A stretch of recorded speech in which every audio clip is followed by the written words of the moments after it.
Megastar Chiranjeevi హీరోగా వశిష్ఠ దర్శకత్వంలో తెరకెక్కుతున్న తాజా చిత్రం విశ్వంభర. తాజాగా ఈ సినిమా నుంచి రామరామ అంటూ సాగే ఫస్ట్ సింగిల్ను మేకర్స్ విడుదల చేశారు. ఎంఎం కీరవాణి బాణీలు సమకూర్చిన ఈ పాటకు సరస్వతి పుత్ర రామజోగయ్య శాస్త్రి లిరిక్స్ అందించారు. శంకర్ మహదేవన్ లిప్సిక ఆలపించారు. పాట వినసొంపుగా ఉండి శ్రోతలను ఆకట్టుకోవడం ఖాయంగా కనిపిస్తోంది. శ్రీరాముడి గొప్పతనం ఈ పాటలో వివరించారు. అలాగే చిరంజీవి కూడా తనదైన గ్రేస్తో పాటకి డ్యాన్స్ చేయడం చూస్తుంటే ఈ సాంగ్ సినిమాకు ప్రత్యేక ఆకర్షణగా నిలుస్తుందనడంలో ఎలాంటి సందేహం లేదు.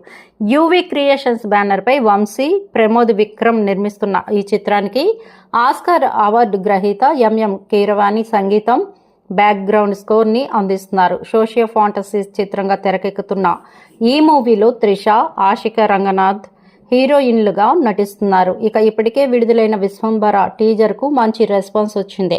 ఇప్పుడు రామరామ పాట కూడా ఈ ప్రాజెక్టుపై భారీ అంచనాలు పెంచేసింది.